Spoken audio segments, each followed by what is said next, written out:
चौड़ा अनुभव भारतीय जनता पार्टी कार्यकर्ता के रूप में काम करने का है, चाहे वो एबीवीपी से लेकर के भिवानी जिला के जिला अध्यक्ष, हरियाणा प्रदेश भारतीय जनता पार्टी के महामंत्री, राष्ट्रीय अध्यक्ष किसान मोर्चा, राष्ट्रीय सचिव, और एक मोदी जी के dream project statue of unity Sardar Vallabh Bhai Patel की जो प्रतिमा बनी, उसके भी राष्ट्रीय संयोजक के नाते आपने दायित्व निभाया। ऐसे माननीय ओम प्रकाश धनखड़ जी आज हमारे बीच कार्यालय उद्घाटन के अवसर पर पधारे थे, इसलिए आप सबसे वार्ता करने के लिए आज आपके बीच उपस्थित हैं। मैं निवेदन करूंगा आप वार्ता शुरू करें। सबसे पहले मैं जिन 6 स्थानों को आज कार्यालय मिला है, हिसार, फतेहाबाद, सोनीपत, रेवाड़ी, नूंह और पलवल, वहाँ के कार्यकर्ताओं को बधाई देता हूँ। जिस कार्यालय निर्माण समिति ने ऐसे आधुनिक और आवश्यकता के अनुसार योग्य कार्यालयों का जो निर्माण किया है, उस कार्यालय निर्माण समिति को भी साधुवाद देता हूँ। मैं आभार व्यक्त करता हूँ आदरणीय राष्ट्रीय अध्यक्ष जगत प्रकाश नड्डा जी का,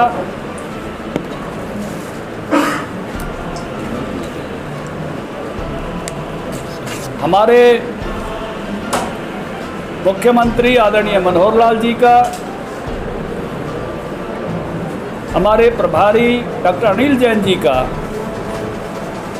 और विशेष तौर से हमारे पूर्व राष्ट्रीय अध्यक्ष अमित शाह जी का, और हमारे पूर्व प्रदेश अध्यक्ष सुभाष बराड़ा जी का, कि जिनके समय में ये योजना शुरू हुई, जिसका उद्घाटन अभी नड्डा जी या मेरे कार्यकाल में हो रहा है। और उस प्रेरणा के लिए, जिस प्रेरणा की चर्चा आदरणीय नड्डा जी ने की, भारत के प्रधानमंत्री आदरणीय नरेंद्र मोदी जी का, कि इस तरह का एक संगठनात्मक कार्य के लिए ढांचा खड़ा हो। और आज इस बात की खुशी है कि हम इस रास्ते पर बढ़ रहे हैं कि सभी 22 जिलों में भारतीय जनता पार्टी के कार्यालय बन रहे हैं। अगले ही महीने में कुछ और कार्यालयों का शिलान्यास होने वाला है।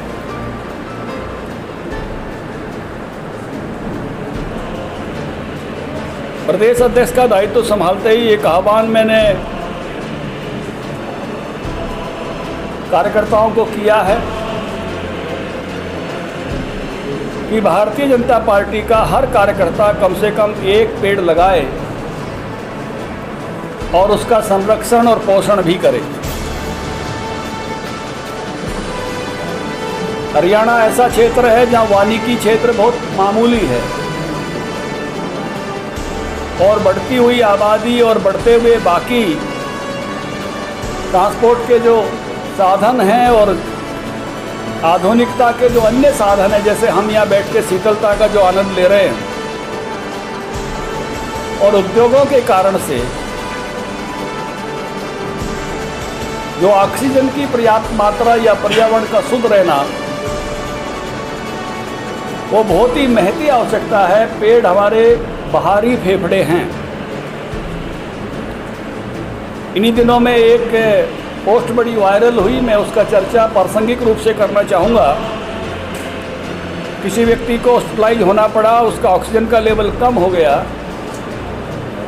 जब उससे बिल मांगा गया, बिल थमाया गया, तो बहुत भावुक हो गया। तो डॉक्टर ने कहा कि कोई कठिनाई है क्या बिल पे करने में? उसने कहा नहीं, भगवान का दिया सब कुछ है, इस बिल पे करने में कोई कठिनाई नहीं है, लेकिन जितनी ऑक्सीजन मैंने जीवन भर में ली है, अगर इसका कोई बिल ले लेता तो कितनी बड़ी उसकी कीमत होती। ये उस ऑक्सीजन की कीमत चुकाने जैसा है। एक पेड़ लगाना नेचर के प्रति, नियति के प्रति, जो ऑक्सीजन हम यूज करते हैं, तो कम से कम अपने सांसों के लिए एक पेड़ लगा लें। इसलिए यहाँ इस कार्यालय में भी आज इसके उद्घाटन में सबसे पहले हमारे साथियों ने यहाँ 99 पेड़ लगाए और 100वां पेड़ मेरे से लगवाया। तो मैं आह्वान करता हूँ कि 16 अगस्त तक का समय हमने इस काम के लिए, कार्यकर्ताओं के लिए रखा है। जो भी अपने आप को भारतीय जनता पार्टी का कार्यकर्ता ऐसे अपने आप को कमिटेड करता है, वैसे हर कार्यकर्ता को मेरे आह्वान है, मैं जहाँ भी जाऊँगा तो उससे ज़रूर पूछूंगा कि तूने पेड़ लगाया कि नहीं लगाया, तुम्हारा पेड़ कहाँ संरक्षित है, कहाँ पोषित है, वो वृक्ष अवश्य लगाए। ये आह्वान मैं आपके माध्यम से आज हिसार से कर रहा हूँ। हमने 16 अगस्त का जो दिन है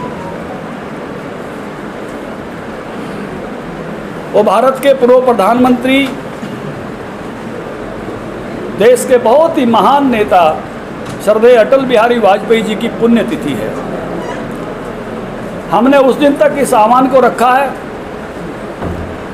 और उस दिन का आह्वान हमने इस रूप में किया है कि हर गांव में और हर वार्ड में हमारे कार्यकर्ता इकट्ठे होकर एक त्रिवेणी लगाएं। अटल बिहारी वाजपेयी जी की स्मृति में लगाएं, उनकी स्मृति को स्थायी करें, उनके गुणों को अपने अंदर लाने का प्रयास करें और एक पर्यावरण के प्रति समर्पित एक स्मृति उनकी हर गांव में और शहर के हर वार्ड में। और हमने ये भी कहा है कि ऐसे जितना भी वृक्षारोपण हो उसके साथ अपनी सेल्फी भेजें। हमने मंडल अध्यक्षों को इसका दायित्व दिया है कि वो ऐसी सारी सेल्फियां कलेक्ट करें अपने व्हाट्सएप ग्रुप पे और हमको एक संख्या भी बताएं कि कितने लोगों ने अपने वृक्षारोपण करके सेल्फियां भेजी हैं। पूरे हरियाणा का उसका डाटा कलेक्ट करेंगे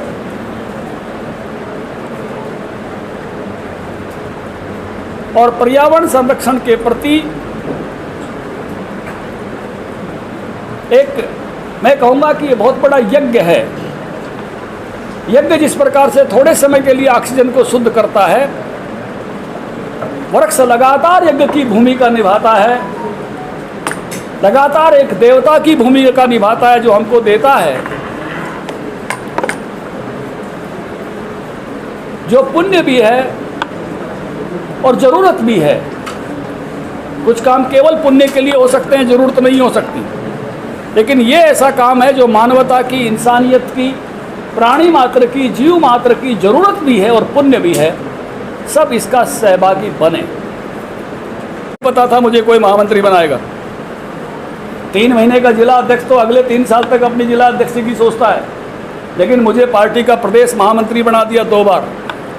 जब मैं पार्टी का नेशनल सेक्रेटरी बना, मुझे ये भी नहीं पता था कि प्रदेश में काम करता था कि नेशनल सेक्रेटरी कैसे बनते हैं। उसकी कोई रचना में मैं कोई गुस्सा भी नहीं था, सोच भी नहीं थी। मैं अपने घर पे था, चरखी दादरी रहता था, कमल जी के और हमारे घर का 50 मीटर का ही फैसला। मेरे घर पे ही लैंडलाइन पे फ़ोन आया आदरणीय वेंकैया जी का कि आपको नेशनल सेक्रेटरी बना रहा हूँ, अच्छे से काम करना है। मैंने कहा थैंक यू साहब। और जब मैं पार्टी का किसान मोर्चा का राष्ट्रीय अध्यक्ष बना तो ट्रेन में था, पटना में राष्ट्रीय कार्यकारिणी थी, वहाँ मीटिंग से वापस आ रहा था, वहीं मुझे फ़ोन आया कि आपको किसान मोर्चे का राष्ट्रीय अध्यक्ष बना दिया गया। और अब जब प्रदेश अध्यक्ष बना तो सच में मैं सो रहा था अपने घर में, दोपहर की नींद ले रहा था 2 बजे के आसपास। अब बार बार मेरा फ़ोन बज रहा था तो मुझे लगा उठाना ही पड़ेगा अब तो, और देखा तो आदरणीय राष्ट्रीय अध्यक्ष जी का फ़ोन था, नड्डा साहब का। मैंने काल भी की, मैं कहा सर क्षमा करें मैं सोया हुआ था। बोले अब उठ जाओ, तुमको दायित्व दे दिया है। ये छोटी खूबी नहीं है, बहुत बड़ी खूबी है। ये तीनों खूबियाँ इस पार्टी में, जो इसकी वर्किंग के 3 डेकेड के वर्किंग के आधार पर मैं ये कह रहा हूँ। यहाँ touch the sky with glory, साधारण से असाधारण की यात्रा हो सकती है। यहाँ साधारण लोगों को भी चुनाव लड़कर जनप्रतिनिधि बनने और नेतृत्व करने का मौका मिलता है, योगदान देगा। सर, एसवाईएल की बात की आपने, अभी 1 साल पहले केंद्र में बीजेपी की सरकार थी, पंजाब में बीजेपी की सरकार थी, हरियाणा में बीजेपी की सरकार थी, तो आपने उस समय क्या क्या प्रयास किए एसवाईएल के? भारतीय जनता पार्टी की हरियाणा की सरकार लगातार इस विषय में, क्योंकि मामला कोर्ट में था, सुप्रीम कोर्ट में था, हमारी सरकार के समय में ही मनोहर 1 में प्रेसिडेंशियल रिप्रेजेंटेशन के माध्यम से हम लगातार लगे, उसकी सुनवाई होकर इस निर्णय पर पहुंचा कि ये कैसे इम्प्लीमेंट हो। डिफरेंट लेवल की, पहले एडिशनल चीफ सेक्रेटरी लेवल की वार्ताएं हुई, फिर चीफ सेक्रेटरी लेवल की वार्ता हुई है, अभी तक मुख्यमंत्री लेवल की नहीं हुई। उसने कोर्ट ने कहा है कि 3 सप्ताह का हम समय देते हैं कि मुख्यमंत्री की वार्ताओं में से कुछ आगे बढ़े। हमें उम्मीद है आज कोर्ट की अपेक्षा और आकांक्षा के हिसाब से कि मुख्यमंत्री लेवल की वार्ता में पंजाब पॉलिटिकल विल दिखाएगा, मैं इसकी उम्मीद करता हूं, और उससे हरियाणा के हक का पानी, हिस्से का पानी उसको मिलेगा। जिला हिसार में टिड्डी दल का भी प्रकोप हो चुका है और इसके अलावा अभय चौटाला जी का कहना है स्वामीनाथन आयोग के लिए, लेकिन स्वामीनाथन आयोग ना पार्ट 1 में लागू है ना अभी तक लागू हुआ है। आप बताइए स्वामीनाथन साहब की कौन सी बात लागू नहीं हुई, मैं आपसे पूछना चाहता हूँ, क्योंकि मैं ये कृषि मंत्री के नाते कह रहा हूँ कि स्वामीनाथन की सिफारिशों के हिसाब से फसल को जोखिम फ्री करना हमने शुरू किया। स्वामीनाथन साहब की सिफारिशों के हिसाब से 50% प्रॉफिट दिया जाए, वो हमने शुरू किया। स्वामीनाथन साहब की सिफारिशों के हिसाब से जो है खरीद अच्छी की जाए, सबकी की जाए, वो हमने शुरू की।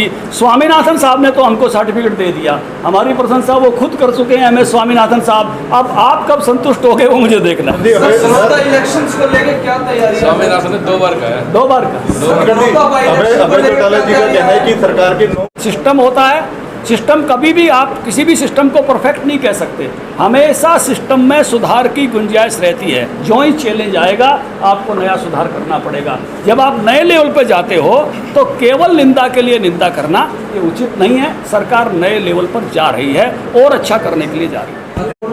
धन्यवाद, सब अच्छे हैं।